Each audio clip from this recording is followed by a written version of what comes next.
El Adeptus Custodes es la cámara militante de la Casa Imperial. Es conocido formalmente como la Legio Custodes Magna Imperator, o simplemente la Legio Custodes. Estos son los nombres más comunes para denominarlos durante la Gran Cruzada y la Herejía de Horus. Pero informalmente, también eran conocidos como la Guardia Custodia, los 10.000 o la Muerte Dorada.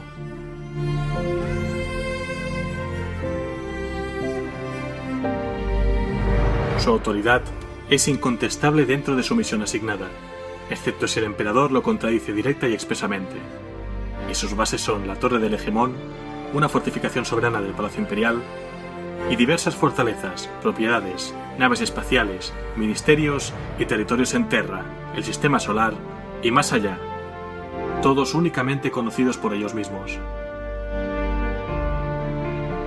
Los custodes son la guardia personal y los protectores juramentados del emperador, así como sus emisarios escogidos y, si surge la necesidad, sus verdugos más letales. Guerreros genéticamente potenciados de lealtad inamovible y propósito imperturbable.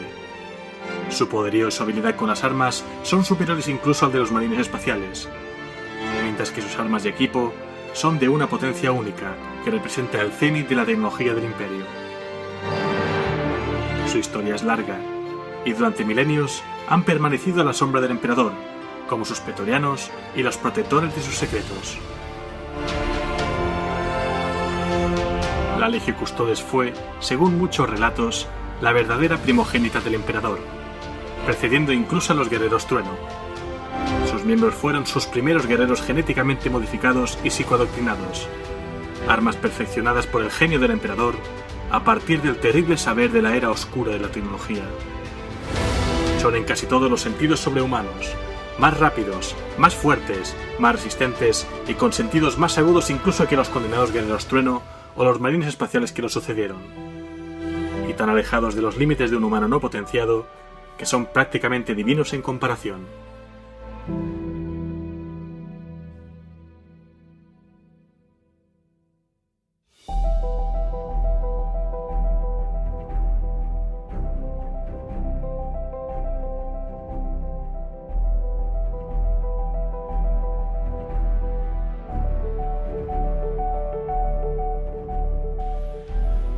Un saludo y bienvenidos a la Biblioteca de Tisca, vuestro podcast sobre trasfondo de Warhammer 40.000 en castellano. Os está hablando Helios, vuestro bibliotecario jefe, y en este programa número 66 cumplo una de mis deudas con vosotros eruditos y os presento al Adeptus Custodes. Como ya sabéis, este podcast puede escucharse libremente en Spreaker Radio, en iTunes, en iVoox, en Spotify y en Google Podcast, y además también tengo mis redes sociales. Facebook.com/la biblioteca de Tisca, en Twitter el usuario @bibliotecatisca, y en Google Plus, en YouTube y en Steam las comunidades llamadas la Biblioteca de Tisca. Menciono como siempre el grupo de juego de Steam y su canal de chat de voz en Discord. Ya sabéis que podéis uniros a él libremente y podéis hablar y encontraros con más gente pues para jugar a videojuegos, pasar memes, comentar las novedades del hobby o bien incluso jugar a partidas de rol. Gracias a Dr. Fricazus, que va haciendo sus partidas, va haciendo de máster al juego Dark Heresy, y me consta que están jugando bastante porque instalé el mod de tirar dados de rol en el canal de Discord y veo que le van dando uso cada viernes, así que veo que la cosa va para adelante. Respecto al sumario de hoy, pues bueno, hoy en la Biblioteca de Tisca vengo a hablaros de los custodios, la más sagrada protección del emperador. Aunque no estuvieron muy presentes en el juego de miniaturas hasta hace pocos años, su relevancia ha ido creciendo desde finales de 1941, y ya no son un simple vestigio de la época de la Herejía de Horus, sino que en el presente del juego, ya pasada la Cruzada Indomitus, algo que todavía no toco en este podcast, están jugando un papel algo más importante que vigilar meramente al emperador. Pero lo que yo vengo a contaros aquí es su trasfondo clásico. Ya sabéis que yo estoy narrando el trasfondo hasta finales de 1941. Cuando todos los pilares estén asentados, ya daremos el paso adelante con el Gathering Storm, pero por ahora aquí nos quedamos, así que hoy os traigo la Legio Custodes.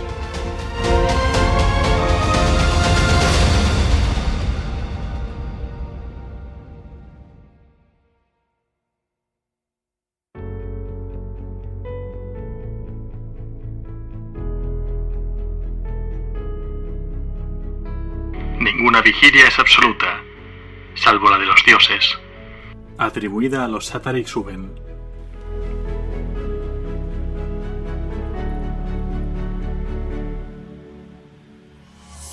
Solo los primarcas, y por encima de ellos el propio emperador, superaban en poderío físico al Adeptus Custodes. Y enfrentarse a ellos abiertamente es cortejar a la muerte, tanto para humanos como para alienígenas. Estos primogénitos del arte genético del emperador son criaturas escasas. Tal era su diseño psicofísico y tan intrincadas y sofisticadas las artes genéticas implicadas, que las modificaciones que requería su creación exigían unos criterios biológicos y psicológicos tan estrictos que solo uno entre muchos miles de candidatos potenciales podría resultar adecuado para el más simple de los pasos del proceso. Incluso dentro de esta pequeña cantidad de candidatos, la supervivencia a lo largo de las décadas de potenciación alquímica y entrenamiento psicomemético no estaba en absoluto garantizada. En esto puede verse un patrón repetido en las legiones astartes, aunque llevado aquí a un grado mucho más pronunciado, de tal forma que mientras los marines espaciales no pueden superar quizá el 1.000.000 de efectivos totales, una suma ínfima en comparación con los miles de millones de soldados que tomaron parte en la Gran Cruzada, por las limitaciones inherentes a su proceso de creación, la Legio Custodes nunca podría, según las pruebas disponibles, haber operado a la misma escala que las legiones astartes, incluso si hubieran intentado hacerlo. Se cree que el número de custodios activos nunca ha superado los 10.000. Esta cifra fue alcanzada por primera vez hacia la mitad de la Gran Cruzada, y mantenida con tal diligencia que la Guardia Custodia fue conocida por los rememoradores y las notarías de la corte imperial como los 10.000, fuera o no cumplido ese número literalmente.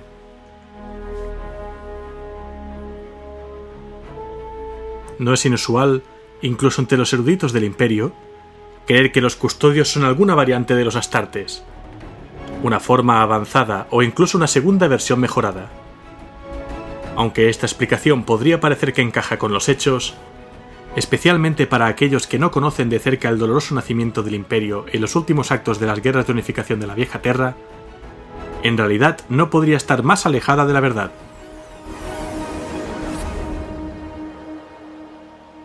Las sangrientas crónicas de las guerras de unificación, especialmente en sus primeras fases, cuando el emperador se alzó por primera vez del derramamiento de sangre de pesadilla de la larga noche de la antigua tierra, para derribar el reinado de los caudillos y los monstruos que se habían repartido el mundo natal de la humanidad entre 1.000.000 de mataderos, son ahora difíciles de abarcar. Y muchos relatos están ahora vedados con justicia a los estudiosos del Imperio, y hasta a la corte de Terra, a fin de suprimir las peligrosas verdades que contienen. Pero en estas oscuras crónicas, la Guardia Custodia tuvo, de una forma u otra, un papel desde que alcanzan la memoria los registros. Sobre los pilares de la Mansión Negra de Nassau, capital de uno de los primeros bastiones tecnobárbaros en someterse al que sería conocido como el Emperador, las inscripciones hablan de la venida del Señor Relámpago ante su rey caudillo, flanqueado por sus 4 gigantes de oro y carmesí, y exigiendo su rendición. Décadas más tarde, según los detallados registros conservados en los archivos akáshicos transnórdicos, una guardia de 30 custodios que portaban lanzas de energía y vestían armaduras potenciadoras, encabezada personalmente por el emperador, luchó a la cabeza de la recién nacida Legión del Trueno, en el asalto contra la formidable confederación Maulan Sin. Uno de ellos, incluso, es mencionado como el responsable de la decapitación del tirano profeta de la confederación, tras el clímax de la batalla de la Escarcha Roja. Varias décadas más después de esta infame batalla, serían ahora centenares de guardias custodios, en una forma similar a su aspecto más moderno, los que se encargarían de dirigir el exterminio de esos mismos guerreros trueno que antaño habían servido al emperador, y que se habían rebelado tras su forzosa disolución y encarcelamiento. En esta ocasión, los custodios irían acompañados por los nuevos guerreros genéticamente modificados que debían sustituir a los guerreros trueno, los primeros millares de marines espaciales, la mayoría de los cuales acabarían por formar la Primera Legión, posteriormente conocida como los Ángeles Oscuros. Las pruebas, por tanto, son claras.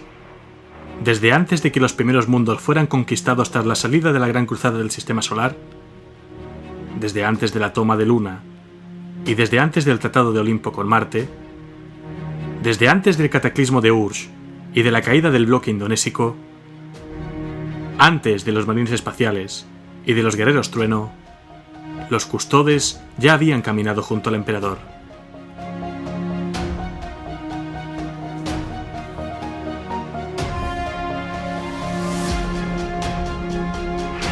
Como os he dicho antes, aunque la Guardia Custodia y los marines espaciales están emparentados en su forma, como quizá podrá esperarse de obras de un mismo creador, son muy distintos en función y capacidades. Hay, por supuesto, parecidos entre los dos. Ambos son transformados físicamente muy por encima de los límites humanos naturales, en términos de fuerza, resistencia y fortaleza, y adaptados para adecuarse a resistir a ambientes inhumanos, aunque en esto la de tus custodes es marcadamente superior, si no en adaptabilidad, sí al menos en poderío. Ambos son sometidos a extensos acondicionamientos psicológicos y cognitivos, y son rehechos física y mentalmente para dejar la mayoría de sus impulsos básicos inertes y reenfocar sus esencias hacia la agresividad, el cumplimiento de objetivos y la obediencia al deber, y como salvaguarda adicional contra la distracción y como control biológico, ambos son obviamente incapaces de procrear. En ambos casos, todo lo que queda son seres de propósito singular. En el caso de los Astartes, lo que se crea es una máquina viviente de conquistar que apenas se preocupa por otras cuestiones. Y en el de los custodios, cada uno es convertido en un protector de diligencia implacable y capacidades salvajes, un guardián cuya vigilancia nunca se fatiga. Lo que también les diferencia de verdad no es solo su propósito funcional, sino la profundidad de sus potenciaciones y los medios por los que son logradas. Mientras que el proceso por el cual los Astartes son creados a partir de seres humanos está bastante bien documentado, aunque los detalles son lógicamente mantenidos en secreto por todas las partes implicadas, los hechos verídicos conocidos sobre la forma en que los custodes son creados son muy escasos, incluso en la jerarquía superior del imperio. Esto se debe a que, como todos los demás aspectos de la Guardia Custodia, son asuntos que conciernen solo a la Casa Imperial, y a esa autoridad nadie puede cuestionarla ni contradecirla.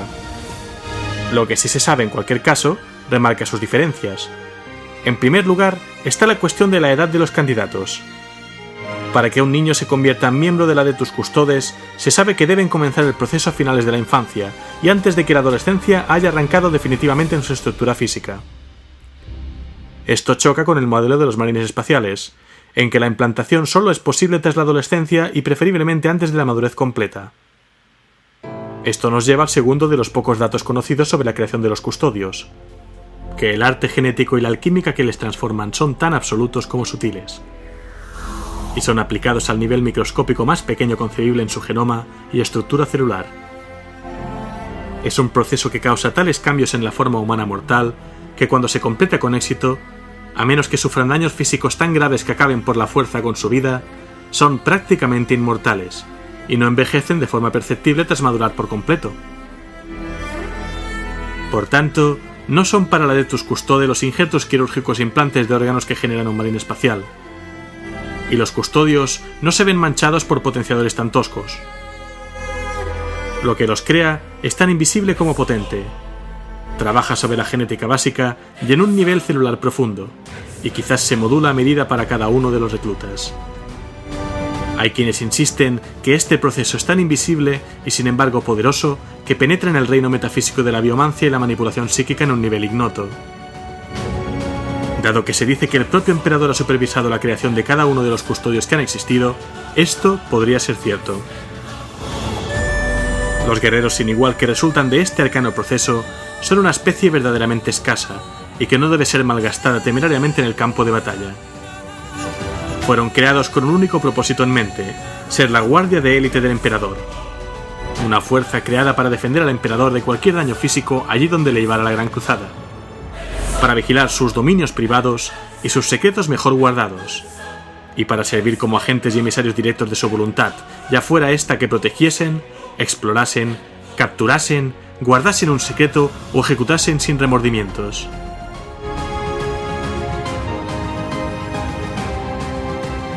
Para lograr los fines para los que el Adeptus Custodes fue diseñado, no solo se afila el sobrehumano poder físico de un custodio como una navaja, sino que también se desarrolla el intelecto, la fortaleza mental y la habilidad marcial de cada custodio con una dedicación y celo implacables. El resultado es la creación de seres que no son simples combatientes o asesinos sobrenaturales letales, aunque pueden servir como ambas cosas sin problemas, sino que poseen una percepción y comprensión de las amenazas y de cómo contrarrestarlas que está literalmente más allá de los límites de un ser humano o una máquina. Mediante métodos desconocidos e inefables, fuera de los laboratorios prohibidos del emperador, las mentes de los custodes son programadas y fortificadas, llenándolas con un conocimiento enciclopédico de todas las artes de la muerte, el engaño y la destrucción que puedan llegar a encontrar en el cumplimiento de su deber, y de cómo contrarrestarlas y emplearlas a su vez. Además de esto, su educación es prodigiosa, pues no solo fueron diseñados para ser los protectores del emperador, sino también sus compañeros, y están preparados para conversar con él sobre cualquier asunto de guerra, política o filosofía que desease. Y lo que es más importante, sus psiques también eran trabajadas y modificadas como un joyero cortaría y puliría una piedra perfecta, adecuándolas a un orden y patrón precisos, en los cuales la lealtad, la disciplina, el deber y la obediencia sin titubeos al emperador estaban más profundamente arraigados que la sangre, los huesos, los pensamientos conscientes o los deseos inconscientes. Si se encontraba el menor defecto en cualquier etapa del proceso, el sujeto fallido era descartado, como haría el joyero en su búsqueda de la gema perfecta. El producto de esta combinación de artes arcanas, académicas y militares es el cuerpo de guerreros que estas armas vivientes conforman, el Adeptus Custodes, los 10.000.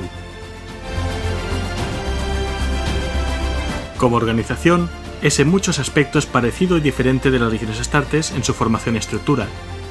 Una fuerza paramilitar única en la historia, inmaculada en sus acciones y responsable solo ante el emperador. Mientras que cada legión es, al menos en su origen, una organización altamente estratificada y autocontenida, diseñada para ser las tropas de choque y principales agentes de la Gran Cruzada, la Legio Custodes es igualmente autosuficiente y autocontenida, pero nunca estuvo armada o pensada para librar guerras, sino para dominar completamente cualquier combate inmediato en el que participasen. Su base de operaciones es la misma Terra, y sus dominios están entretejidos con los del emperador. Poseen pocas naves espaciales propias, pero pueden tomar el mando mediante edictos de cualquier nave de la Armada Imperial, y de hecho, exigir el apoyo de cualquier persona o recurso del Imperio para cumplir su misión más sagrada, la protección del emperador y de sus obras de todos los enemigos de la humanidad. Durante la Gran Cruzada, ya estuvieran sirviendo como parte de un destacamento enviado a destruir algún desafortunado enemigo, o como guardaespaldas del emperador o de alguno de sus servidores directos, o incluso formando parte de un puñado de custodios desplegados como protectores personales de un emisario imperial o de un lord militante, eran incansables, vigilantes y despiadados.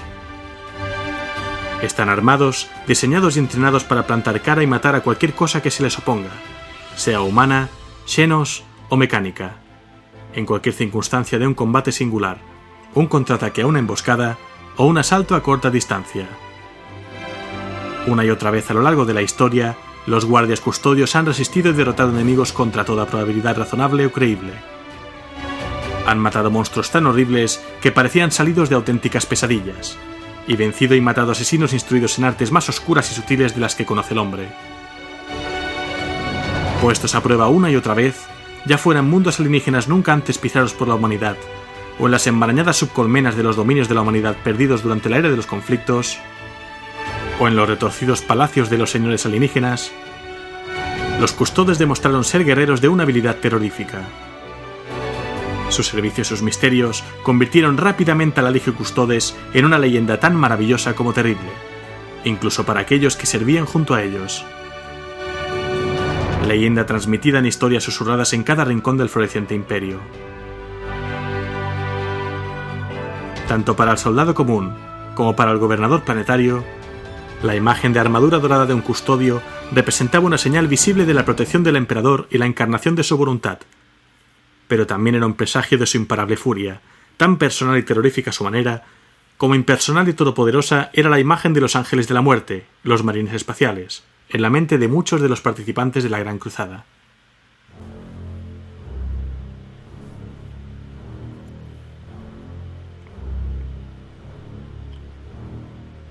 Después del triunfo en Nulanor, el emperador regresó a Terra para dedicarse a una tarea de máximo secreto e importancia.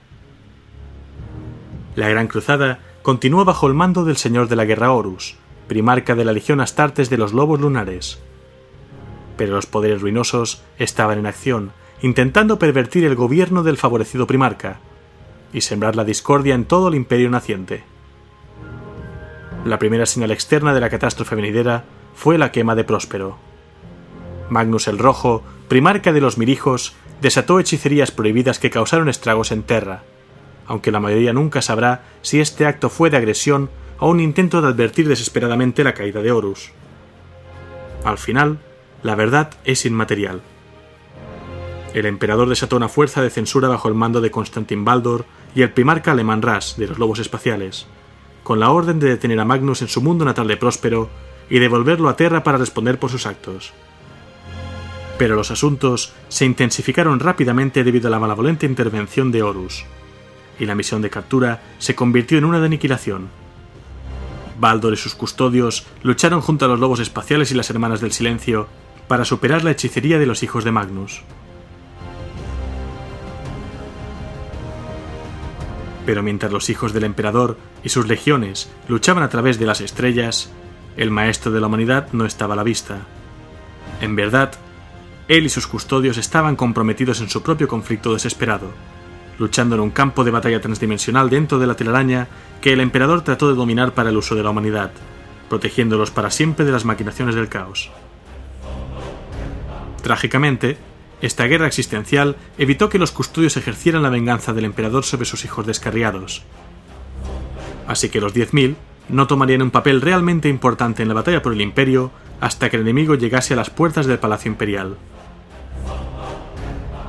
Fue en el clímax de la herejía de Horus cuando la Guardia Custodia luchó contra innumerables monstruos, ya que aquellos en las legiones traidoras lo suficientemente poderosos como para alcanzar las puertas del Palacio Imperial estaban torcidos en cuerpo y alma por los regalos funestos del caos.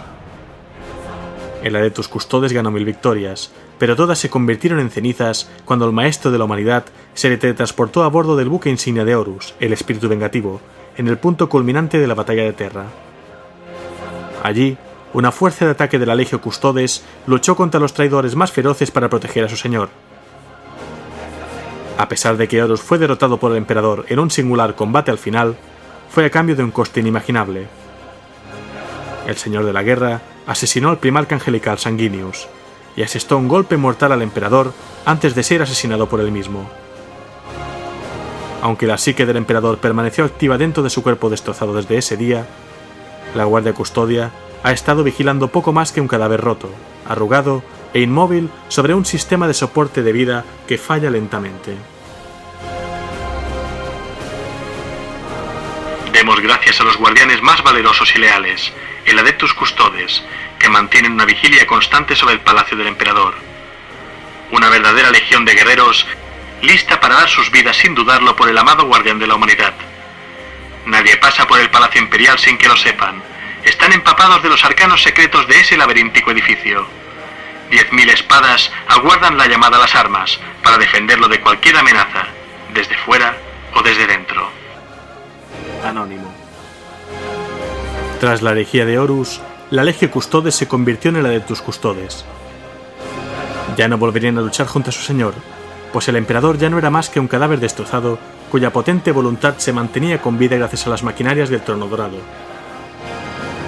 En lugar de eso, los custodios quedaron encargados de proteger lo que quedaba de su amado emperador a cualquier coste, y se revistieron con sudarios de luctuoso negro como símbolo de su desgracia, un sombrío atuendo que no abandonarían en muchos milenios.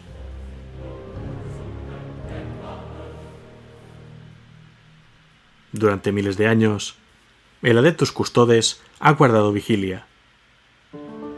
Debido a que el Palacio Imperial ocupa una enorme proporción de la superficie de Terra, los custodios operaban principalmente como un ejército defensivo. Tan solo un cuerpo interno de unos 300 guerreros elegidos especialmente sirve literalmente al emperador como guardia personal, la Guardia Eterna, también conocida como los Compañeros, los Comilitones o los 300, que mantienen una vigilia constante sobre el Sanctum Imperialis, la sala del trono del propio emperador.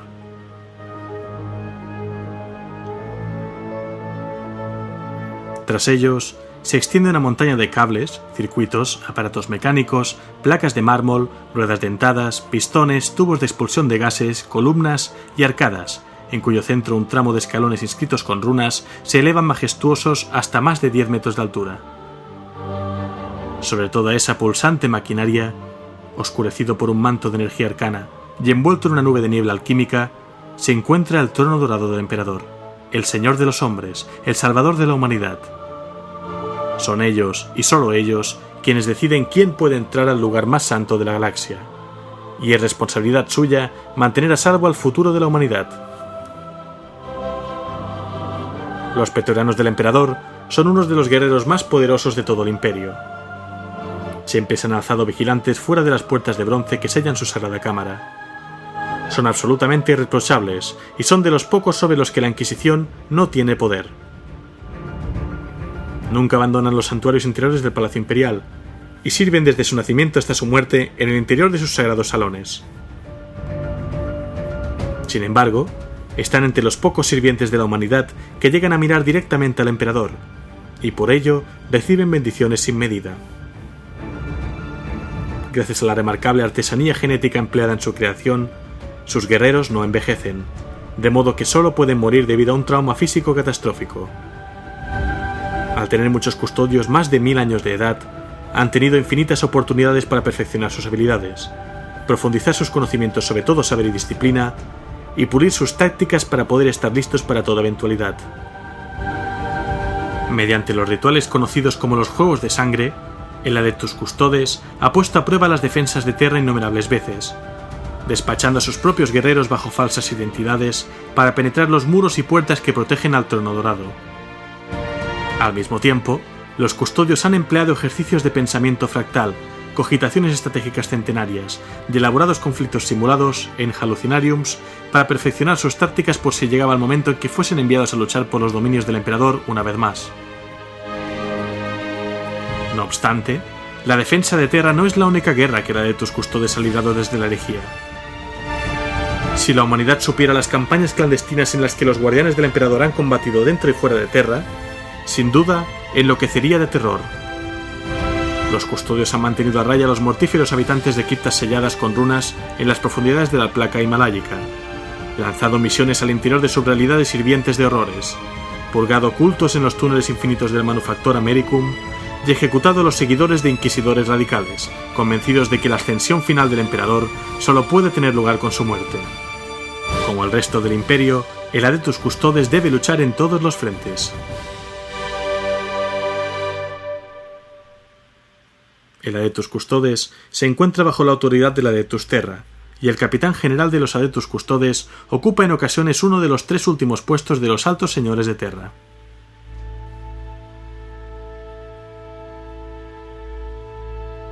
Durante el reinado del terror, el Adeptus Custodes permaneció al margen de la carnicería y la devastación, al igual que el Adeptus Mechanicus y el Adeptus Astartes. Desde el interior de los seguros muros del Palacio Imperial, el Adeptus Custodes continuaba su eterna vigilia del Trono Dorado. Para escapar a la anarquía que prevalecía y asegurar la protección del propio emperador, los custodios se habían aislado completamente del exterior. Solo algunos retazos de información habían atravesado los sellados muros de los más sagrados lugares, y fue solo cuando los marines espaciales y el Adeptus Mechanicus atacaron a Gouch Bandair que conocieron la verdadera extensión de la traición cometida por el Alto Señor. Estaban en la era de la apostasía. Durante sus encuentros secretos con los comandantes de los marines espaciales, los Adeptus Custodes tuvieron noticias del reinado del terror y de las consortes del emperador que defendían el Alto Señor traidor. La misteriosa orden aconsejó a los marines espaciales que continuaran su ataque mientras ellos hacían lo que estuviera en sus manos. Las defensas del Palacio Eclesiarcal no constituían obstáculo alguno para los Adeptus Custodes.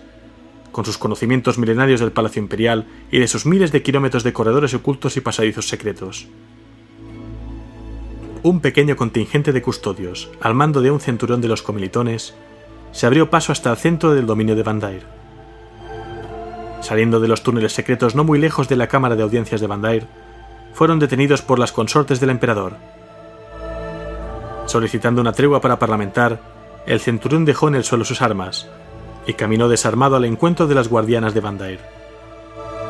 Durante una hora desarrolló una apasionada petición para que las consortes del emperador renunciasen a sus juramentos, intentando convencerlas de que estaban combatiendo en nombre del mal y no del emperador. Sin embargo, las consortes del emperador no se dejaron convencer por sus argumentos, y al anónimo centurión solo le quedó una opción. Dejando a sus hombres como rehenes, el centurión guió a la oficial de las consortes del emperador y una escolta de 5 guerreras a través de los túneles. Las consortes del emperador pronto se encontraron perdidas en el interior del oscuro y retorcido laberinto, pero el silencioso centurión las condujo sin titubeos hasta el interior del palacio imperial. Finalmente, aparecieron ante una luz mortecina, frente a los comilitones que custodiaban la puerta, la entrada secreta a la sala del trono dorado. El centurión les explicó lo que estaba sucediendo, que las mujeres guerreras estaban a punto de entrar en el lugar más sagrado de la galaxia, y que él las conduciría ante el propio emperador. Iban a ver lo que nadie, salvo los primarcas y los comilitones, habían visto durante 6 milenios. El centurión les avisó que si hablaban morirían, y las guió hacia la luz dorada que escapaba del portal entreabierto. Lo que vieron no ha quedado registrado, pues los comilitones hicieron jurar a las consortes del emperador que guardarían el secreto. Se rumorea que vieron al emperador, inmovilizado por las energías del trono dorado. Lo que sucedió entre ellas y los comilitones también es causa de muchas especulaciones, pero cuando volvieron a cruzar la puerta, sus ojos ardían con un odio y una furia incontrolables. Sin pronunciar una palabra, el centurión las guió de nuevo a través de los lúgubres túneles, esta vez directamente hasta la cámara de audiencias. Su oficial, Alicia Dominica, habló de la traición de Bandair y su depravada corrupción de la eclesiarquía, pero sobre todo habló de su retorcida perversión de la orden. Furiosas y avergonzadas, renunciaron al nombre de consortes y se convirtieron una vez más en las hijas del emperador. Poco después de estos hechos, Alicia Dominica ejecutó a Gauch Bandair y su rival, Sebastian Thor, fue traído a Terra para ser juzgado por la sublevación religiosa de su Confederación de la Luz en el Segmentum Oscurus. Tras un largo y dificultoso juicio, en el que Thor supo zafarse de todas las acusaciones, fue el capitán general Excelsior quien hizo público el veredicto. Después de explicar que Thor había sido hallado inocente de todos los cargos presentados contra él, Excelsior puso la gran necesidad que tenía el imperio del nuevo eclesiarca. Dado que Thor había demostrado ser totalmente inocente hasta del más pequeño de los crímenes, era el candidato obvio para ocupar el puesto en un tiempo de tanta necesidad espiritual. La multitud rugió para mostrar su aprobación, loando al emperador en su divina sabiduría por enviar a Thor para guiarlos. Hablando tranquilamente, Thor rehusó la oferta, y el consejo se convirtió en un caos. Mientras los altos señores se acusaban los unos a los otros y a la desfachatez de Thor, y a los partidarios de Thor, desesperados, no podían dar crédito a lo que habían oído, Excelsior se acercó a Thor y le habló. Aunque nadie sabe a ciencia cierta lo que el capitán general le dijo a Thor, se cree que fue: «Dejarás Terra como eclesiarca, o no la dejarás jamás». Cuando la sala quedó en silencio de nuevo, Thor anunció que aceptaría el manto de eclesiarca, pero solo bajo ciertas condiciones. Debería recibir todo el apoyo de los altos señores cuando sí lo necesitase, pues iba a introducir muchos cambios en la organización de la eclesiarquía, y tendrían que respaldarle en todas esas acciones. También quería continuar su vida como hasta entonces, predicando por todo el imperio en persona. Los altos señores, incluido Excelsior, estuvieron de acuerdo, y Thor I fue investido como el 292º eclesiarca. Pero volviendo a la de tus custodes, voy a hablar acerca de su organización. Los detalles completos de la estructura, disposición y regulación de la de tus custodes están envueltos en secretos, como corresponde a una institución dedicada a la seguridad definitiva. Los que no pertenecen a sus filas, aunque operen cerca de la corte de Terra y en los niveles superiores de los mandos militares, no pueden esperar saber más que algunos detalles, basados puramente en la observación externa y que probablemente apenas arañan la superficie de esta organización indudablemente enrevesada. El primer misterio con el que los extraños deben lidiar es el de la identidad. Los custodios son aparentemente intemporales y tan invariables como el granito, e igualmente impenetrables para aquellos ajenos a su orden. Cada uno responde a un nombre, generalmente compuesto a partir de la lista de reyes, tiranos, dioses y leyendas de la antigua Terra. No está claro si esto representaba algún tipo de broma o ironía deliberada por parte del emperador, dado el papel de Legio Custodes. Sus nombres de pila fueron probablemente borrados por el proceso de su creación, pero los mitos que han surgido en torno a los custodes afirman desde hace mucho que cada uno de ellos acumula a lo largo de siglos de servicio una larga lista de nombres y títulos concedidos únicamente por el emperador por sus hazañas, historia y carácter. Esos nombres son mantenidos en secreto y nunca son revelados a otros, aunque algunos mitos afirman que este rollo de honor es grabado en el interior oculto de sus armaduras doradas, o incluso inscrito de forma microscópica en sus mismos huesos. En términos de organización y estructura, es evidente que la Legio Custodes era única en su forma, con muy pocos puntos en común con el resto de fuerzas armadas del Imperio durante la Gran Cruzada, como el Ejército Imperial o las Legiones Astartes. Esto no podría ser de otro modo, ya que la Legio Custodes, como el resto de elementos de las llamadas Garras del Emperador, era más una fuerza paramilitar que estratégica, y no estaba preparada ni equipada para el combate ni la victoria en las guerras, sino para sus deberes de protección y, si era necesario, de ejecución.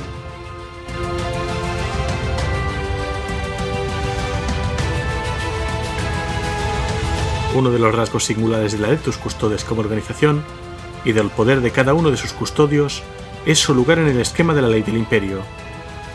Aunque un gobernador imperial reconocido es de hecho un tirano de su propio mundo dentro de los edictos y parámetros del marco de la ley imperial, y pocos llevarían la contraria a los marines espaciales si estos exigiesen algo, solo la Adeptus Custodes posee oficialmente el poder del Magisterium Lex Ultima, en gótico clásico, que supone que están por encima de cualquier ley y orden excepto la autoridad del propio emperador. Además de esto, cada uno es un señor del imperio por derecho propio. Este hecho se representa simbólicamente no solo por el derecho de seguir llevando el ave rapaz monocéfala y la heráldica de relámpagos de las guerras de unificación, sino también con los Misericordia. Durante los largos siglos de carnicerías intestinas en la antigua Terra de la era de los conflictos, la hoja de la piedad, o misericordia, llegó a representar el poder absoluto sobre la vida y la muerte que los caudillos tecnobárbaros poseían sobre las masas de la humanidad que trabajaban bajo sus yugos y que sufrían a su capricho. Desde los desiertos de polvo de Ursh hasta los templos manaconitas de la colmena de hielo de Norat, cortar una de estas hojas, generalmente en forma de una larga daga o una espada corta hecha para dar una sola puñalada letal, llegó a simbolizar su terrible autoridad como jueces y verdugos. Más allá del poder que representaba, el Misericordia podía usarse también en la práctica para llevar a cabo una sentencia de muerte limpia contra un criminal, o para ofrecer una muerte rápida y digna a un guerrero gravemente herido en combate, a discreción de su señor. Y en ambos casos, hacía honor a su nombre como herramienta tan piadosa como letal. Cuando el emperador se hizo con el dominio sobre Terra y acabó con el sangriento ciclo de reinado de los caudillos, solo sus agentes y jueces llevaron los Misericordia como señal de que su autoridad sobrepasaba todas las demás, y es una tradición que la Adeptus Custodes aún mantiene.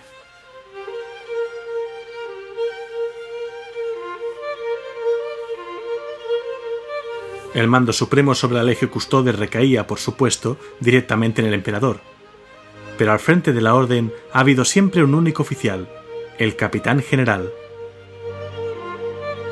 Desde que alcanza la memoria de los registros, este papel y tremenda responsabilidad han recaído en solo dos hombres: Constantin Baldor, el primero de los 10.000, un guerrero poderoso y un ser de estatura y dignidad sobrenaturales, hasta el punto de que muchos le compararon con uno de los primarcas de las legiones astartes, y Excelsior, que intercedió a favor de Sebastián Thor tras el fin de la era de la apostasía y le convenció de aceptar el puesto de eclesiarca para reconstruir el imperio. Por debajo de la autoridad absoluta del Capitán General se encuentra el Tribunado de los Custodios, un cuerpo veterano de quizás 10 miembros que forman el Consejo de Guerra y Política de la Adeptus Custodes.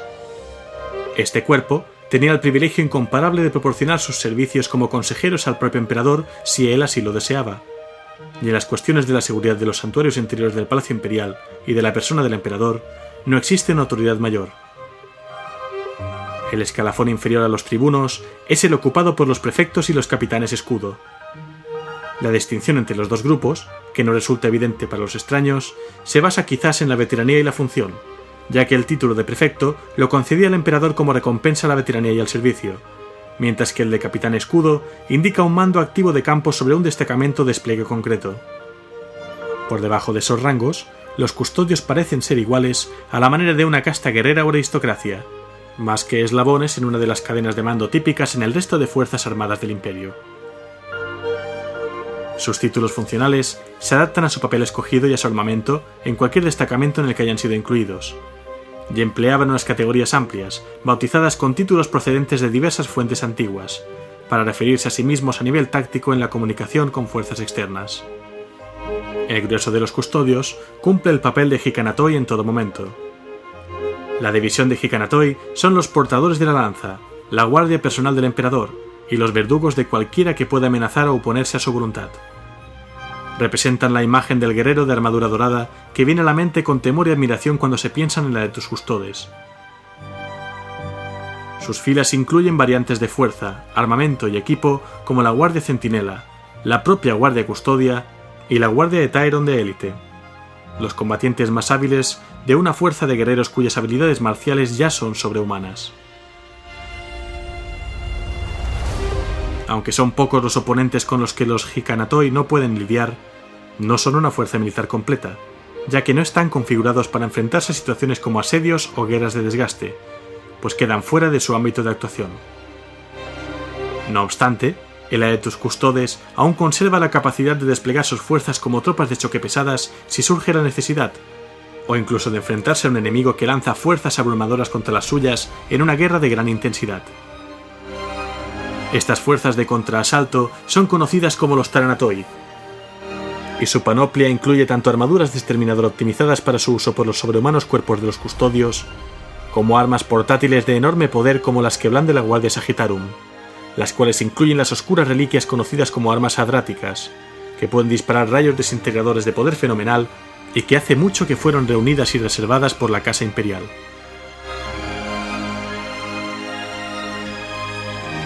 Mucho antes de la retirada del emperador y de su reclusión en Terra tras el nombramiento de Horus como señor de la guerra, el principal papel de protección y defensa que cumplía la Guardia Custodia era móvil. Iban allí donde lo hacía su señor, sin importar por qué arrasado mundo alienígena o ciudad perdida de la antigua gloria caminasen. Para su éxito en estas misiones eran absolutamente necesarias la rapidez y la movilidad, así como el reconocimiento y el contraataque relámpago ante cualquier amenaza. Aquellos miembros de la Legio Custodes que se especializaban en tales tácticas y en la forma de aplicarlas eran llamados catafractoi, y pilotaban interceptores y cañoneras de sofisticación y poder sublimes, así como una amplia variedad de vehículos gravíticos, tanques, transportes y deslizadores de ataque, motocicletas a reacción y naves aeroespaciales más avanzadas que cualquier otro modelo del arsenal del Imperio.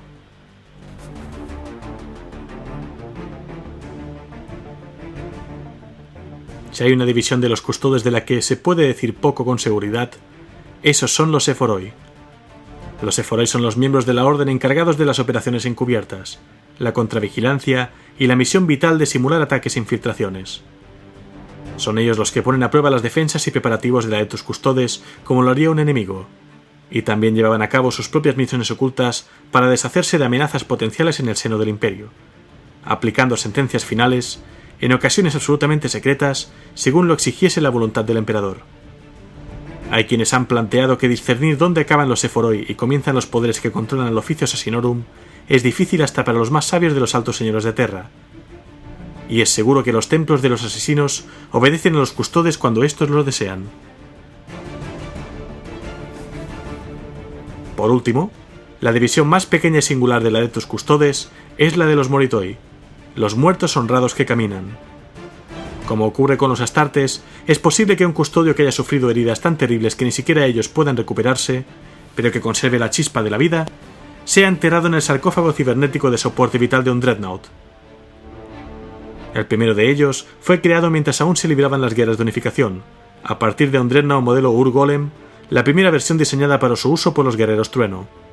Y a medida que el número de modelos y subtipos de Dreadnought aumentó en el arsenal del Imperio a lo largo de décadas de guerras e innovación, la Legio Custodes siguió el ritmo de estos desarrollos. Aunque siguieron siendo relativamente escasos, con quizá menos de 100 Dreadnoughts custodes sirviendo en la época de la locura de Magnus y la subsiguiente quema de Próspero, representaban una concentración de fuerza fenomenalmente poderosa, ya que la mayoría habían mejorado sus chasis al modelo Aquilus, una variante del Dreadnought Contemptor manufacturada con materiales y tecnologías muy superiores incluso a las temidas máquinas de guerra de las legiones astartes.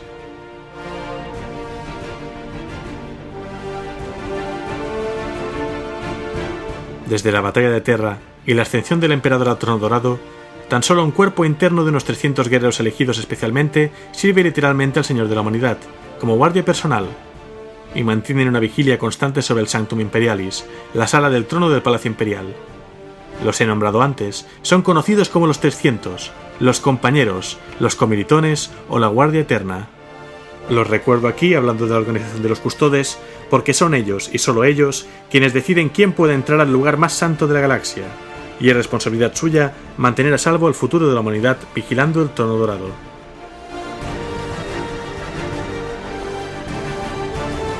Respecto a los destacamentos, una fuerza individual de Adeptus Custodes es la llamada Compañía Escudo. Los números dentro de tales formaciones pueden variar considerablemente, pues son seleccionados uno a uno por su capitán escudo para las tareas que les aguardan, y pueden ir desde una pequeña banda a un ejército con motos a reacción, tanques y dreadnoughts. Bajo circunstancias normales, una compañía escudo tiene un solo capitán escudo y quizá entre 30 y 40 custodios. Cuando hace falta una fuerza mayor, múltiples compañías escudo se reúnen y forman fuerzas conocidas como huestes escudo, lideradas por cónclaves de capitanes escudo y contando con decenas o a veces cientos de custodios. Las huestes escudo tienen suficiente poder marcial para aplastar ejércitos enemigos y doblegar sistemas estelares enteros. Reunir tal fuerza es una empresa trascendental. Una hueste escudo solo se forma para cumplir esas tareas que no pueden dejarse en manos de ninguna otra fuerza imperial, y sus guerreros marchan a la guerra con la determinación absoluta e implacable de hacer cumplir la voluntad del emperador. ¿Ni cómo lucen estos custodios cuando van a la batalla? Pues en general los custodes son más grandes y mucho más poderosos que los marines espaciales. Sin embargo, son mucho más parecidos a los legendarios guerreros del trueno, ya que fueron creados por un proceso similar. La armadura de los custodios es una forma finamente forjada de la servoarmadura, mayor que la de los modelos astartes, pero hecha con auramita en lugar de ceramita. El protector del hombro derecho de la armadura de un custodio representa el águila imperial, y toda la armadura está adornada con gemas preciosas recolectadas de las profundidades de Terra y cortadas y trabajadas por artesanos expertos. El color del protector del hombro izquierdo muestra claramente a qué compañía de escudo o hueste de escudo pertenecen los custodios. A estos efectos tiene prioridad el último nivel organizativo. Esta coloración a menudo coincidirá con el tabardo del custodio y también con cualquier túnica que pueda usar. El color de las gemas a menudo representa también la compañía de escudo de una de tus custodes. Así que cuando cambias organización a otra, las gemas siempre se extraen cuidadosamente de la armadura del custodio y se reemplazan con las de un nuevo color apropiado. Algunos custodes se protegen aún más llevando un escudo de Praesidium, un escudo de tormenta o equipándose con una armadura de exterminador. El Aetos Custode no tiene ningún grito de batalla. Luchan en silencio y con una sombría determinación. La panoplia de armas y armaduras, el equipo e incluso los vehículos y sistemas de apoyo empleados por los custodes suelen ser únicos y exclusivos de su orden. Ya sean antiguas reliquias o nuevos artefactos, estos objetos no solo son personalizados con exactitud para cada tarea, sino que también son producidos sin tener en cuenta el consumo de recursos o la rareza de los componentes o conocimientos necesarios. Para armar y equipar a la Adeptus Custodes no se ahorrará en nada. Esta supremacía es evidente en maravillas que van desde la armadura reforzada de aleación de auramita, vestida por cada custodio, cada una del valor de un planeta entero, a la plétora de vehículos gravíticos bajo su control, la mayoría de los cuales derivan de diseños rescatados por el gran tecnoarqueólogo Arjan Lan, y cuyo uso está prohibido a todos los demás. Del mismo modo, sus armas singulares, ya sean espadas o vólteres, son obras maestras, producidas por subcultos enteros requisados al Mechanicum y clados de artesanos hereditarios comprometidos única y exclusivamente a aprovisionar al Adeptus Custodes. Por encima de todos estos recursos, se encuentra también la capacidad de los custodes de recurrir a cualquier faceta de la maquinaria bélica del Imperio, y reclamar las innumerables huestes que necesite para cumplir sus objetivos, extendiendo su poder potencial a niveles insospechados. La razón de esta superioridad absoluta en cuestión de armamento es simple. Los custodios no solo están bien equipados para hacer frente a cualquier amenaza potencial externa, sino también a las internas, y hace mucho que se impuso un claro límite entre la potencia de las armas de la Legio Custodes y las de cualquier otra fuerza imperial, sobre todo las de los marines espaciales, a quienes ya superaban en poderío físico. A raíz de esto, algunos se plantean qué habría sucedido en las guerras de la herejía de Horus si la Legio Custodes no hubiera sido retenida por las desastrosas consecuencias del gran pecado de Magnus en Terra, y hubiese sido capaz de participar más activamente, y si tantos de sus miembros no hubieran permanecido atrapados durante años en una terrible guerra paralela, prácticamente oculta a los ojos del cosmos en el interior de la telaraña. No voy a mencionar una a una todas las armas y tecnologías que tienen, pues son muchas, sino que voy a pasar directamente al apartado de reliquias. Pues durante la Gran Cruzada, los custodios acumularon algunas de las tecnologías armamentísticas más poderosas y esotéricas jamás encontradas por el Imperio.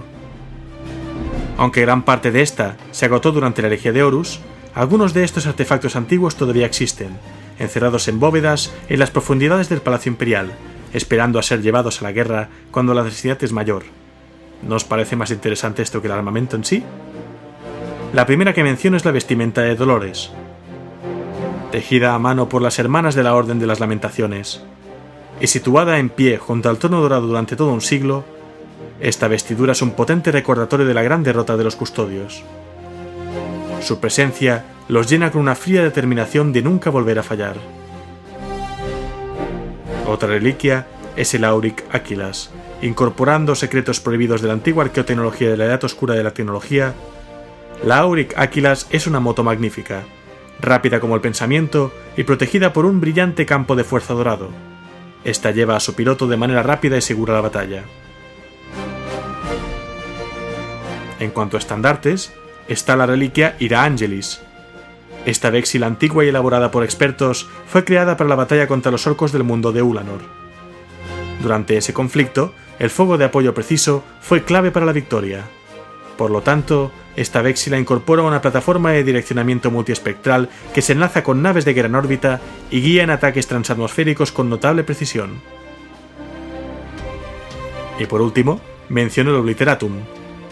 Esta temible arma de antebrazo incorpora varias tecnologías prohibidas cuya posesión sería la muerte de cualquiera más allá de los custodes. Dispara antimateria concentrada, comprimida dentro de compartimentos de vidrio astillado que se rompen con el impacto. Las víctimas son aniquiladas a nivel molecular por las explosiones negras como la noche causadas por el fuego de este arma, que se desvanecen a la nada en terribles erupciones. Y vamos con las acciones notables de la Adeptus Custodes. La primera registrada es la anexión de Nassau, que ya he comentado. Durante el milenio 30, 4 gigantes de oro y carmesí acompañaron al Señor del Relámpago para exigir la rendición del rey caudillo de ese territorio tecnobárbaro. A esta anexión le seguiría la batalla de la Escarcha Roja, también mencionada. 30 custodios encabezados por el emperador acompañan a los guerreros Trueno en la campaña contra la Confederación Maulan Sin. Y uno de ellos decapita al tirano profeta tras esta infame batalla.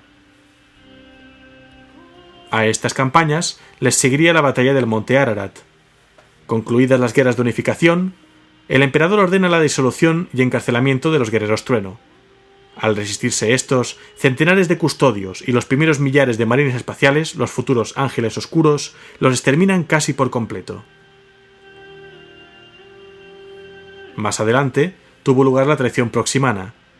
La Tercera Legión y los custodes protegen de un alzamiento popular en Próxima al emperador, que resulta herido por un arma de vórtice. El emperador premia a los futuros hijos del emperador con el derecho a usar su áquila palatina y el púrpura como heráldica. Nombró también la batalla de Girostravian. 1 millar de custodes y el emperador acudieron en apoyo de los puños imperiales, la Guardia de la Muerte y los Lobos Lunares contra el Wag orco de Garkul Colmillo Negro. Centenares de miles de pieles verdes fueron exterminados, con solo 3 bajas para la Legio Custodes.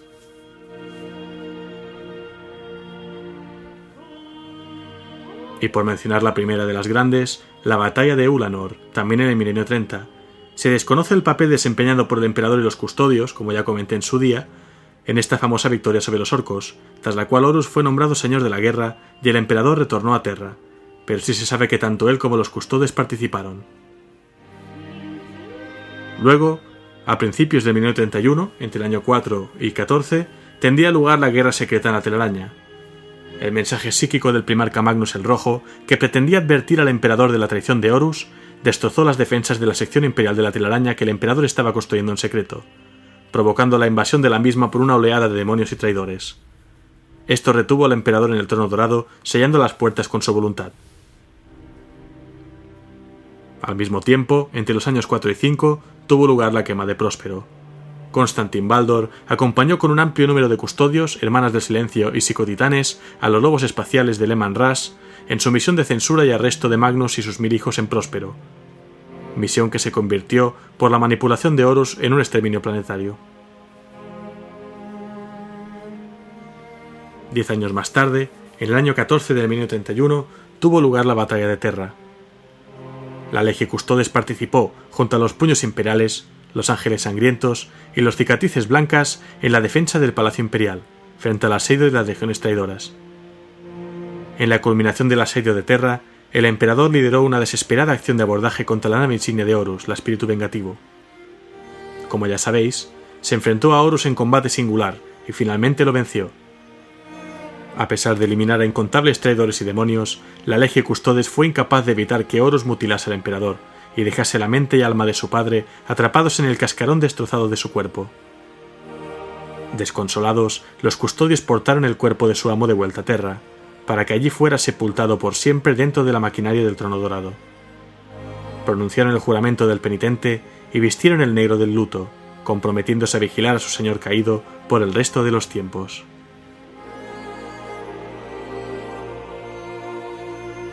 Tras la batalla final en Terra, tuvo lugar la Gran Purga. Durante esta furiosa campaña de los supervivientes de la herejía de Horus, por expulsar a las legiones traidoras y sus aliados al ojo del terror, el recién organizado Adeptus Custodes se quedó al margen, manteniendo su lúgubre guardia sobre el mundo del trono y recordando amargamente su fatal error. Aunque los registros entran en conflicto sobre el cómo y el cuándo, es durante este periodo cuando el capitán general Constantin Baldor desapareció de las crónicas imperiales, junto con sus armas y su armadura, que nunca llegarían a formar parte del Salón de los Armamentos. Los custodios erigieron al sucesor de Baldor de entre sus filas y continúan su guardia. En el siguiente milenio, cuando aún se encontraba recuperándose de los sucesos de la herejía de Horus, el imperio se vio asolado de nuevo, esta vez por los orcos, que llegaron a las puertas de la propia Terra. A este conflicto se le llama el surgimiento de la bestia. Atados por su juramento y su deber, los custodios tuvieron poca relevancia en el extenso conflicto, salvo cuando destruyeron una fuerza de Aeldaris que intentaron llegar al salón del trono del emperador, aprovechando el caos y la confusión.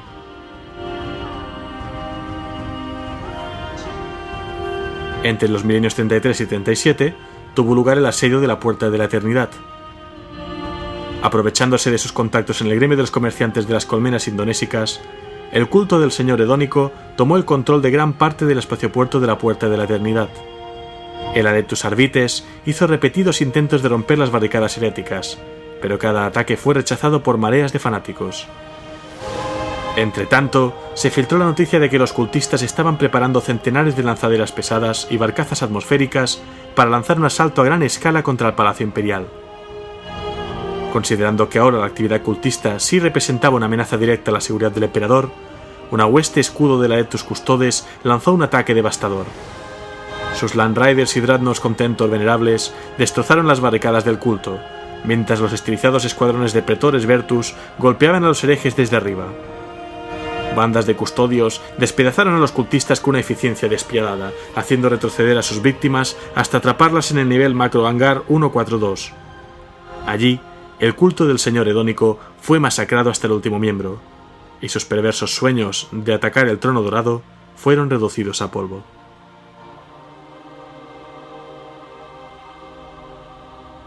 Paralelamente a esta campaña, tuvo lugar la captura de la espada de Tesh. Leótidus Dadhastael completó con éxito un juego de sangre, pasando más de una década escondido, evadiendo cada guarda y centinela hasta llegar por fin al Sanctum Imperialis con una espada en la mano. Se tomaron precauciones para sellar su ruta de acceso, justo a tiempo para atrapar al asesino de élite Drukhari conocido como la espada de Tesh, cuando éste intentaba seguir la misma ruta que Dadhastael para matar al emperador en nombre de un patrón misterioso y excepcionalmente persuasivo. Las ambiciones de la espada encontraron un despiadado final junto con su vida, aunque se negó a revelar la identidad de aquel que le envió.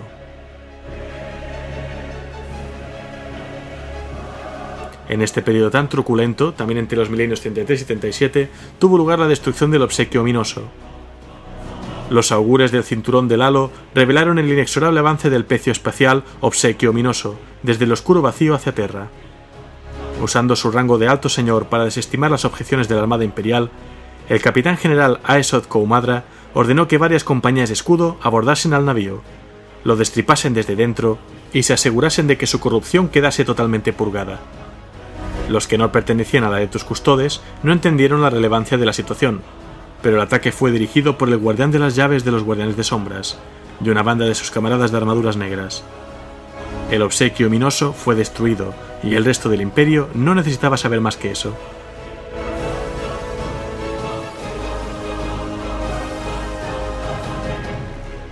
También, en fecha desconocida entre el milenio 33 y 37, apareció el Wag Daxcrack. Un controvertido acto de insubordinación condenó al teniente Nathasian del 86º de Cadia a ser ejecutado. Sin embargo, fue salvado por una banda de custodios de rostro sombrío del escudo aquilano que aparecieron a su lado en un estallido de luz dorada y exterminaron sin decir palabra a sus verdugos del comisariado. Con estos extraordinarios guardaespaldas a su lado, Nathasian quedó libre para poner en práctica su habilidad para las tácticas poco convencionales, que pronto le hicieron ser nombrado comandante de grupo de ejército, y después señor de la guerra de una cruzada entera.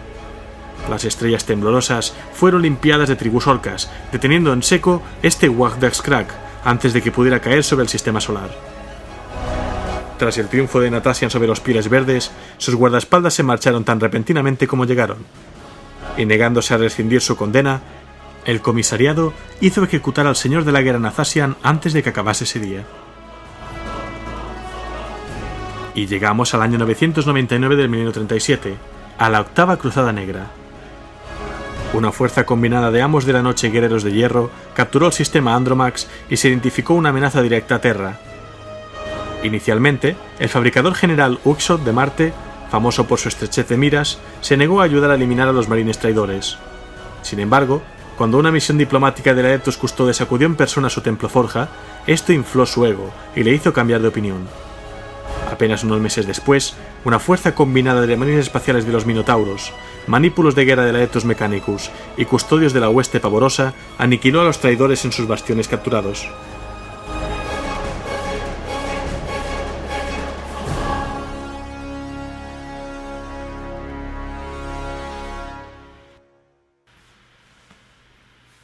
Llegamos a una fecha desconocida entre el 1940 y el 41, cuando ocurre la campaña llamada Los Ladrones de Mentes. Durante 20 años, el capitán escudo Taivanus Lencilius reunió pistas dispersas hasta desenterrar un insidioso complot orquestado por un cónclave de zorianos radicales para robar psíquicos destinados a la mesa del emperador, y así matar lentamente de hambre al señor de la humanidad. Presintiendo que esta perfidia era aún más profunda, Lencilius continuó sus investigaciones con una paciencia fría y deliberada hasta que por fin encontró pruebas irrefutables. Los inquisidores habían hecho un trato con el alto señor Sennaka, que ocultaba sus actividades a cambio de poder vender los psíquicos robados a nobles adinerados por precios exorbitantes. Al fin, el capitán escudo pudo desatar su furia acumulada, reuniendo una fuerza combinada de custodios, hermanas del silencio y asesinos imperiales para arrancar a la corrupta operación de raíz. Ni los zorianos, ni Sennaka, ni ninguno de los miembros de su círculo interior sobrevivieron a la vengativa purga que tuvo lugar a continuación. Ya en el milenio 41 ocurrieron los años de la locura. Un periodo de extraños portentos y susurros ominosos engulló toda Terra, empezando con la desaparición del capitán general Galahoth, famoso por su conservadurismo, Luchando contra el estancamiento del gobierno de Galahoth, el Adeptus Custodes se enfrentó a un impactante aumento en la actividad cultista, tanto herética como xenófila, por todo el sistema solar. Las sectas fatalistas provocaron guerras en las colas de las tribus de peregrinos en el interior del propio Palacio Imperial, y los custodios se vieron obligados a ejercer su autoridad en las luchas más sangrientas que habían visto en siglos. Los informes de las celdas oscuras mencionaban una creciente sensación de agitación entre los prisioneros ocultos, y numerosos servidores de apoyo debieron ser destruidos por los guardianes de sombras cuando empezaron a mostrar una locura repentina y violenta. Lo peor estaba por llegar, ya que se descubrió la posesión de una subsecta de los propios presagiadores, aunque no antes de que las falsas predicciones de los psíquicos caídos mandasen al capitán general Laon Cedre a su muerte en la batalla de la Pira Dorada. Fue en medio de este clima de creciente paranoia y peligro cuando Trajan Valoris fue puesto al frente de los 10.000 y no perdió tiempo en restablecer un férreo control sobre las defensas de Terra. Y llegando casi al presente, en el año 900 del 1041 tuvo lugar el lanzamiento contra la tormenta. Tras el ascenso de Valoris al poder, el Adeptus Custodes disfrutó de su siglo más proactivo en términos de acciones marciales y encubiertas desde la caída de Gouch Bandair. Aniquilaron a docenas de cultos escondidos, purgaron las subcolmenas polares, eliminaron amenazas llenos de nivel vermellón entre las fortalezas espaciales de Plutón y lanzaron 32 asaltos de interdicción extrasolares. Varios de ellos, se rumorea, llegaron a emplear fracciones quebradas de la telaraña para alcanzar sus objetivos. Cuando llegaron a Terra las noticias de la creciente actividad de las tormentas de disformidad y los gritos de socorro resonaron desde cada rincón de la galaxia, Valoris reunió a los altos señores de Terra para discutir su respuesta a esta creciente tormenta. Sin embargo, fue justo en ese momento cuando llegó a su reunión a puerta cerrada la noticia de una increíble perturbación en la superficie de Luna, de semidioses combatiendo a través del vacío al frente de grandes ejércitos y de un primarca restaurado a la vida por los medios más extraños. Robot Guilliman había regresado, y Valoris supo que nada volvería a ser lo mismo jamás.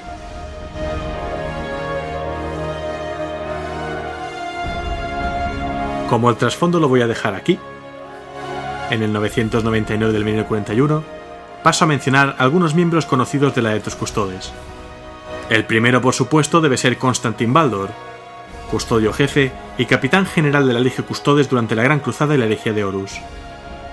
Justo antes del estallido de esta última, Baldor fue enviado por el emperador a acompañar al primarca Leman Rush de los Lobos Espaciales en su misión de llevar al primarca Magnus el Rojo de los Mil Hijos ante la justicia, por romper las promesas que había hecho durante el concilio de Nicea, el cual había prohibido estrictamente el uso de la hechicería y de la mayoría de poderes psíquicos dentro del imperio.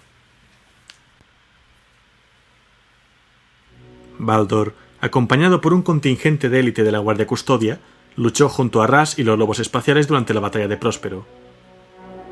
Él y sus fuerzas fueron responsables de la muerte de al menos 3 de los mayores psíquicos de la 15ª Legión, y de eliminar una fuerza mucho más numerosa que ellos. Constantin también salvó a Bjorn Garra Implacable, cuando su brazo fue corrompido por los poderes brujos de un psíquico de los Mil Hijos, cortándolo antes de que la corrupción se extendiese por todo su cuerpo.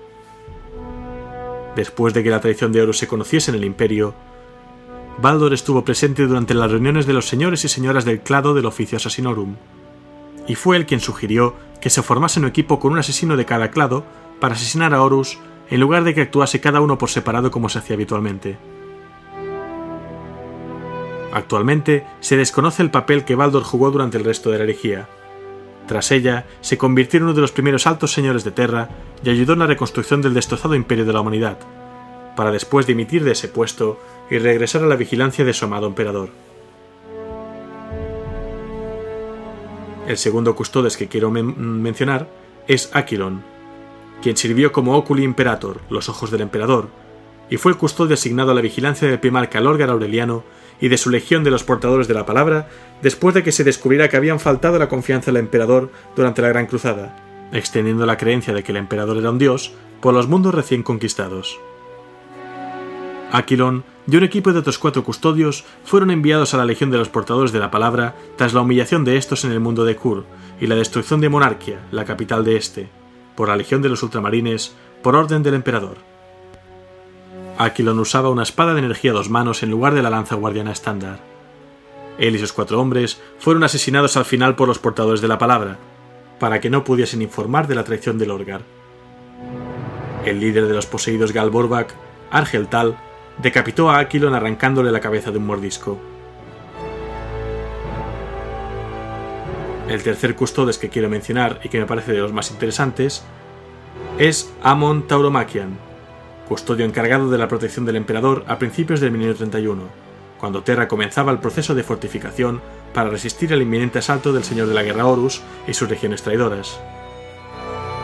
Muchos años antes del inicio de la herejía, Amon estuvo presente en el concilio de Nicea observando el juicio de Magnus el Rojo por su uso de hechicería.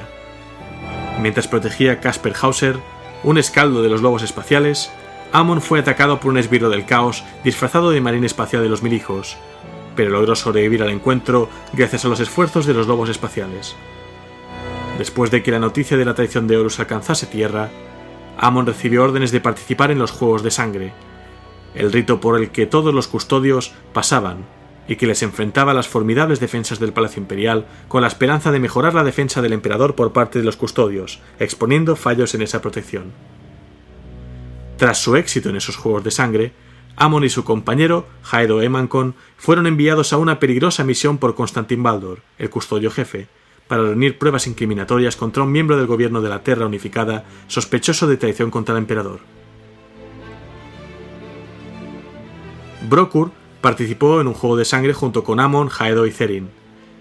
Brokur, quedó subcampeón, ya que llegó hasta el Gemegón antes de ser atrapado.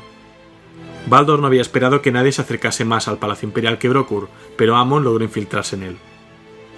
Haedo Emancon es el que quedó tercero, pues consiguió llegar hasta la ciudad Cebu antes de ser cogido.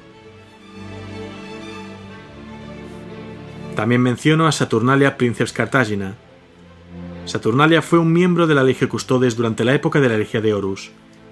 Fue asignado al equipo de caza de psíquicos encargado de capturar a los muertos exiliados, los miembros supervivientes de una pequeña guardia de honor Astartes conocida como la Hueste Cruzada y establecida en Terra. Los Astartes fugitivos eran miembros de las legiones traidoras que se habían aliado con Horus en su rebelión contra el emperador. Habían sido encerrados en la prisión de máxima seguridad conocida como Kangba Margu, puesto que ya no podía confiarse en ellos, pero lograron fugarse con éxito. Saturnalia se unió al equipo de caza dirigido por el cazador vidente Yasu Nagasena para rastrear a los muertos exiliados en un intento de recuperar su honor tras haber dejado que aquellos capturasen a su prisionero, el astrópata Kai Zulain. Durante la batalla final contra los muertos exiliados en el Templo de la Aflicción, Saturnalia logró matar a Suva, un devorador de mundos. Su gemelo, Asuva, le atacó y le atravesó la cabeza con una lanza guardiana al mismo tiempo que Saturnalia conseguía apuñalar en el corazón con la suya. También hago mención de Mikael Orcovernus, capitán escudo de la Legio Custodes durante el milenio 31. De Nidalus, que fue uno de los otros 4 custodios bajo el mando de Aquilon asignados a la vigilancia de Lorgar y los portadores de la palabra. De hecho, entre sus compañeros custodes y los guerreros de los portadores, Nidalus era considerado como el maestro de la espada por su habilidad con su lanza guardiana. Empleó esta habilidad para matar a Malnor, uno de los más fuertes de los marines poseídos Galborback, pero fue destrozado segundos después por otros 2 miembros de esta élite guerrera de la 17ª Legión.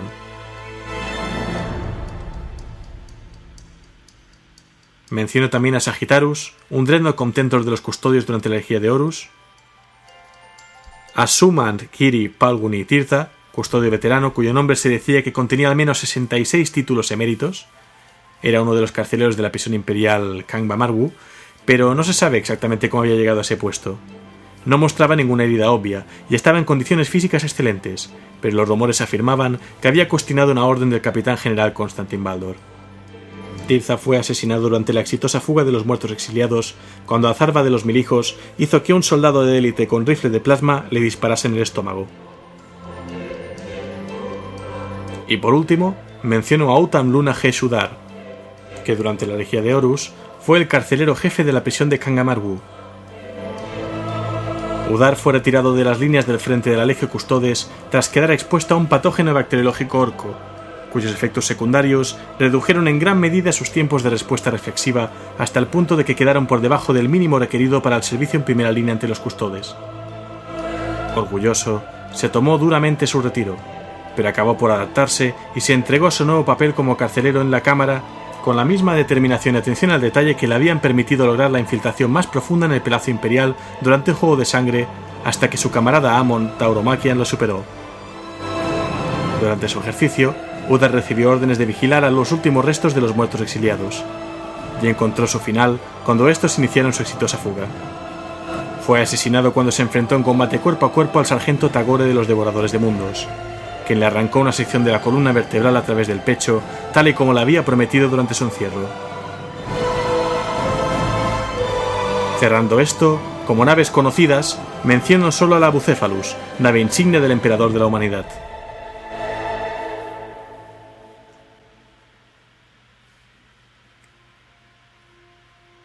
Hasta aquí llega el archivo de hoy acerca de la Aetus Custodes, pero quiero mencionar dos notas rápidas que presentan un conflicto entre el canon del juego. En el libro de trasfondo Milenio Oscuro, de la 7ª edición del juego de miniaturas, se afirma que los custodios se crean siguiendo los mismos métodos con los que se engendró a los Aetus Astartes. Pero en el canon actual, con el 7º libro negro del juego de miniaturas de la herejía de Horus, Inferno, se sostiene que el proceso es mucho más complejo y delicado, como he descrito hoy. Asimismo, mientras que en el reglamento del juego de rol Dark Heresy se representa la Aetus Custodes con un águila negra con una calavera en el pecho, en Milenio Oscuro su icono era una I con una cabeza de águila en la mitad superior, rodeada por un halo de 4 relámpagos.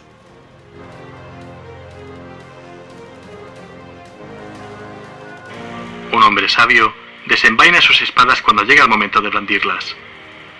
Un necio muere con las espadas aún envainadas, temiendo que aún pueda llegar a un momento de mayor necesidad.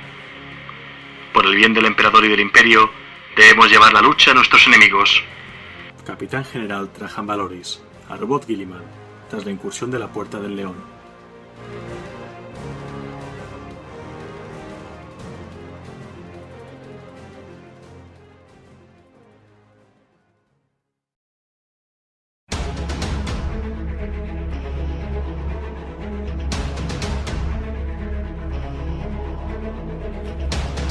Bueno, pues hasta aquí este programa número 66, hablando de la Aetus Custodes.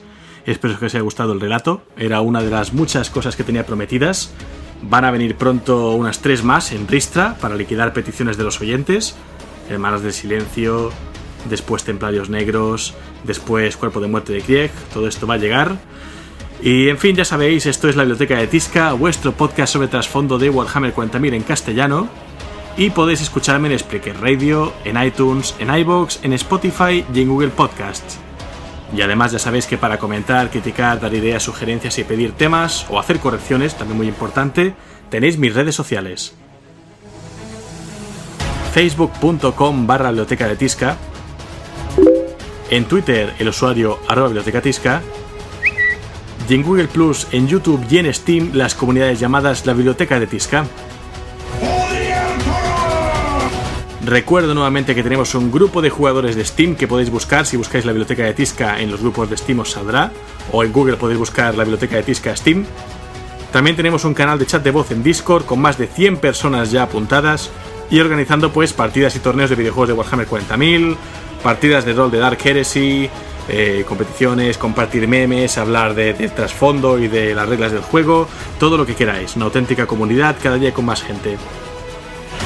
Como siempre, el crédito principal gracias a Wikihammer por toda la información que me ha brindado para hacer esta historia. Si queréis leer el trasfondo de primera mano, pues es http://es.warhammer40k.wikia.com, además de la aplicación gratuita para móvil y tablet.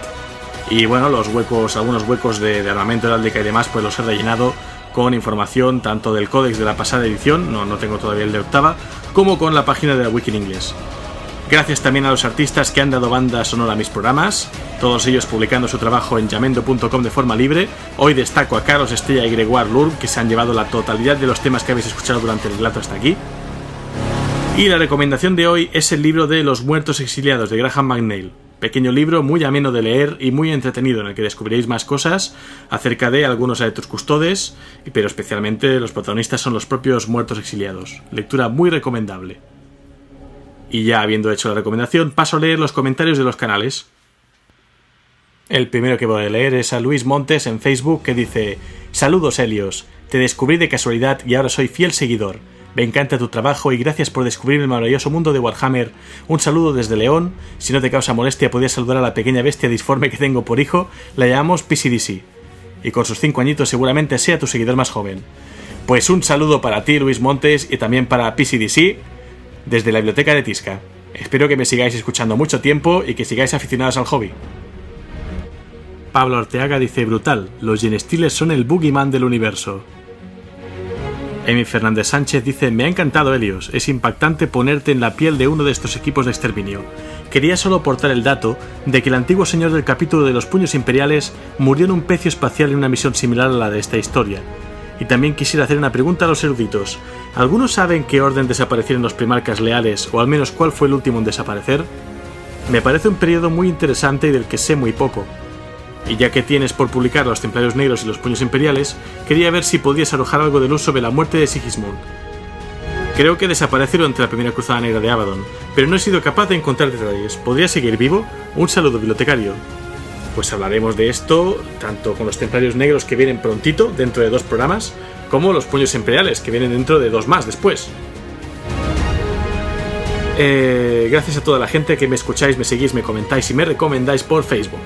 Paso a Twitter.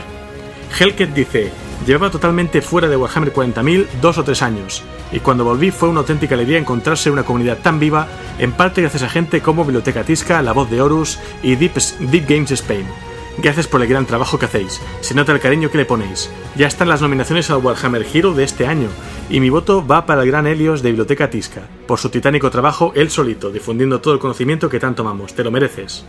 Pues muchas gracias por tu nominación. Sí, parece, me lo han dicho hace un momento también, que están en marcha los Warhammer Hero. No sé, porque este premio no tengo muy claro el hecho de que premia gente de todos los países y demás, y si le darían premios a gente hispanohablante.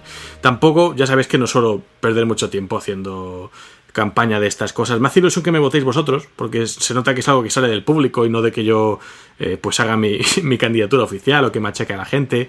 Me gusta que me escribáis y me deis vuestros feedbacks. Los de los premios, pues es un extra. No soy muy de complicarme la vida, pero gracias por el esfuerzo y sobre todo por considerarme digno de estos galardones. Empacho de Rol dice: tenía un puñado de marines muertos de risa, y gracias al lore que he estado escuchando últimamente en Biblioteca Tisca, me he animado a convertirlos en un capítulo de Ángeles Oscuros, y me deja una foto de uno de estos marines. Pues te animo a que trabajes con ello, fue uno de los primeros capítulos que me interesó de este mundillo. Gracias a toda la gente que pues vais poniendo vuestros tweets y demás en Twitter. Paso a YouTube. Sven de Grenadier dice: la batalla es muy épica. No soy de los que aguantan una hora de vídeo, pero este es la excepción. Nada aburrido y muy interesante. Mis respetos. Pues gracias a ti por tu comentario y me alegro de haberte entretenido. Juan Augusto Bravo dice: qué buen vídeo. Y aquí pone entre paréntesis: se corta la señal, se detecta actividad Genestealer. Desea enviar 3 docenas de capítulos de marines espaciales con 2 compañías de su capítulo a hacer limpieza y rescate de eruditos en el sector Argentina y sus alrededores. Dato importante: si se niega el envío de Astartes al sector Argentina, su decisión se tomará como orden de Terminatus. Me encanta que roleéis con los comentarios. Lucas Payes dice: hola y gracias otra vez por un genial programa, Helios. Esta dramatización fue simplemente alucinante. Acá tengo una sugerencia para la lista de temas futuros. ¿Qué tal hablar de los segmentum del Imperio, relatando un poco qué mundos integran estas provincias galácticas? Desde tus programas de los Ordos de la Inquisición y el origen de sus principales agentes al escuchar del segmentum Formosa, mi mente se disparó imaginando los planetas que lo componen. ¿Habrán mundos como España u otros países latinoamericanos? Pues si no los hay, habrá que inventarlos. Ya sabéis que Games Workshop se retroalimenta. Sergio Gaspar Chávez Chin dice: simplemente magnífico, bibliotecario jefe. Aunque mi capítulo favorito son los cicatrices blancas, debo admitir que Los Ángeles Sangrientos son un capítulo que inspira valor y devoción. Sus frases, sus cánticos de guerra, siempre enaltecidos por su devoción al ángel, son inspiradores. Me encantó esta dramatización, grandioso volumen agregado a la biblioteca.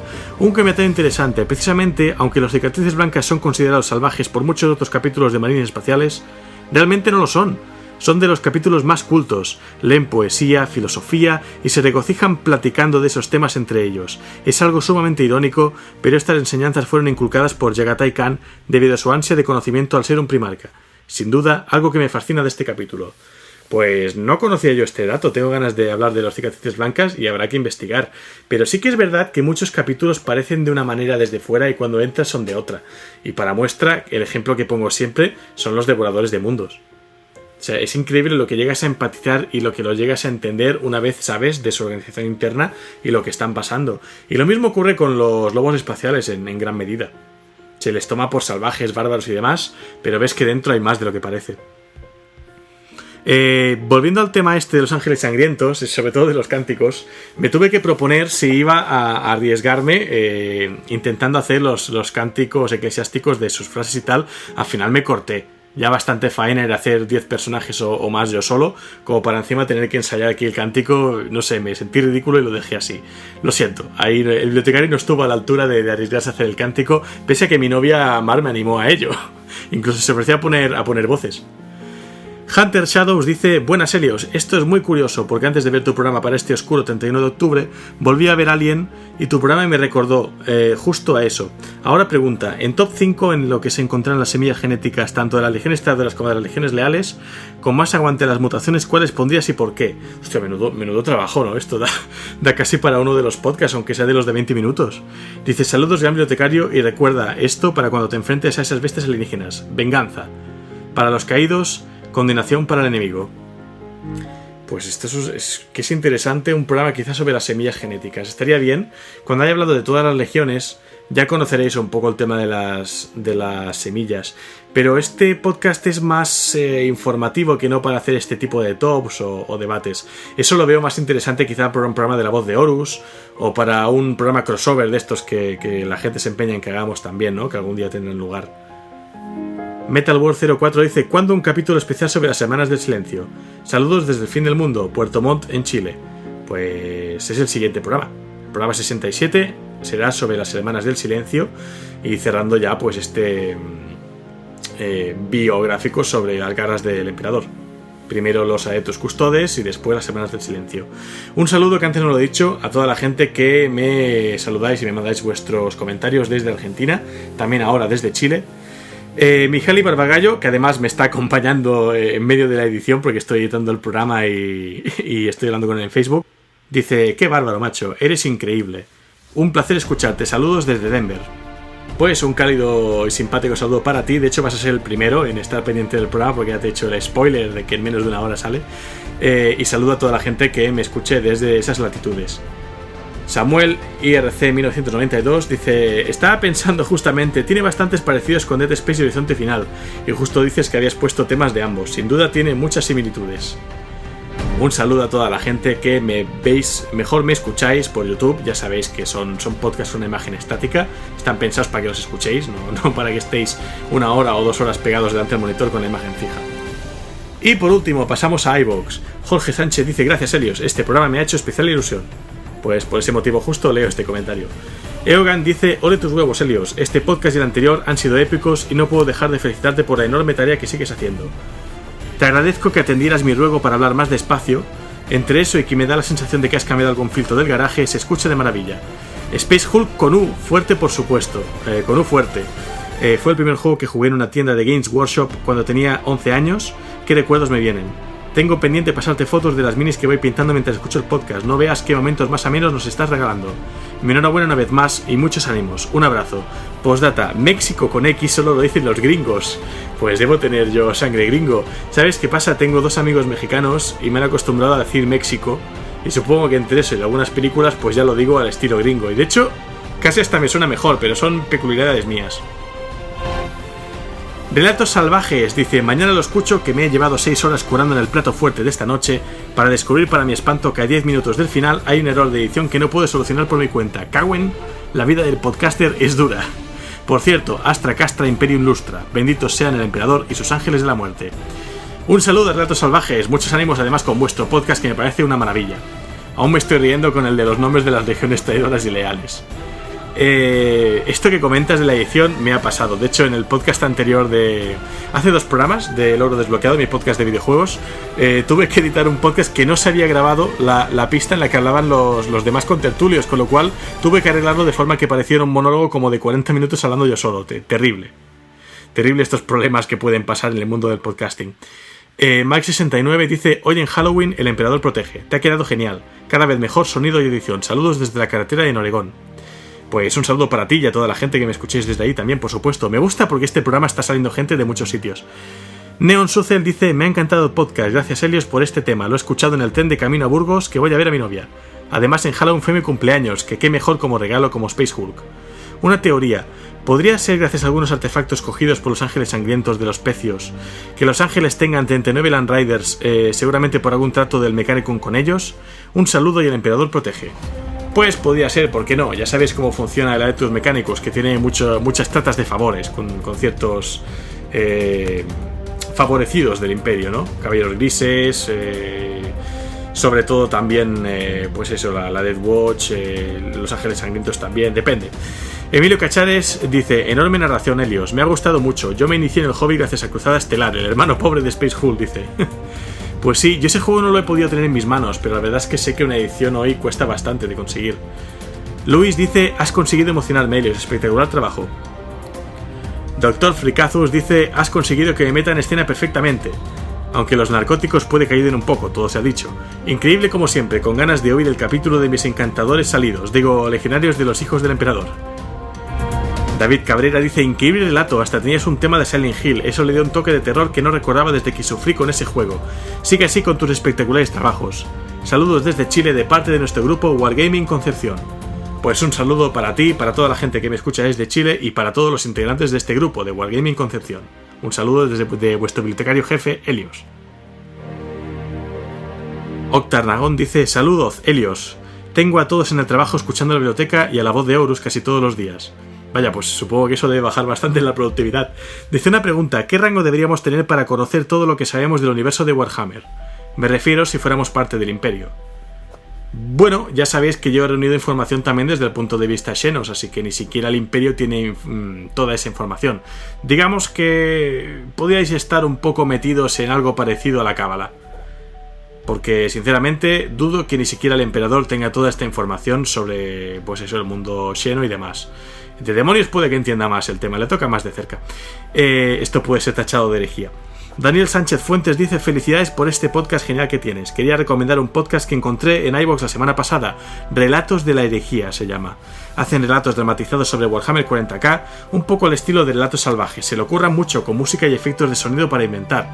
Pues me lo apunto porque es interesantísimo. Además ya sabéis que la herejía es mi periodo favorito de este universo. Tomanue dice: yo no soy muy de comentar, pero este podcast ha hecho que los amos de la noche pasen a ser mi facción no Xeno favorita. La muerte no es nada comparado con tener la razón. Pues gracias a todos vosotros los que me escucháis por iVoox y me comentáis por ahí, que es una de las redes más potentes que tengo junto con YouTube. Y nada, gracias por todos vuestros comentarios. Antes de terminar el programa, que ya he hecho estos 15 minutos de rigor de comentarios, ya sabéis que trato de recortar un poco, hago una mención especial, eso es topic total esto, pero una mención especial al podcast El Archivo de Gotham. Si hay gente que es aficionada a Batman, al tema, al superhéroe, pues ¿no? El cruzado enmascarado del universo de DC, el más famoso, por supuesto. Vamos, que no conozca a Batman, que ya no es por el tema de cómics, es que es un icono de la cultura pop, pues tienen este pequeño programa, en este pequeño podcast, una auténtica biblioteca de Gotham también, donde no solo se aprende trasfondo, ¿no? Acerca de protagonistas y villanos, que me parece una parte muy interesante del universo Batman, sino que también se recomiendan cómics, pues yo creo ya legendarios y que son must-have si eres aficionado, como por ejemplo el caso de La broma asesina de Alan Moore. Así que nada, aquí dejo la mención. Gracias a todos los que formáis parte de esta comunidad y la hacéis crecer cada día, y a los que me seguís escuchando pese a mis retrasos con las emisiones. Voy a tratar por todos los medios de que prontito salga el programa de Hermanas de Batalla y tratar de publicar no solo este, sino 2 o 3 programas más mínimo antes de que acabe el año. Me gustaría acabar con década, así que ya sabéis, de parte de vuestro bibliotecario jefe Helios, que el emperador os proteja.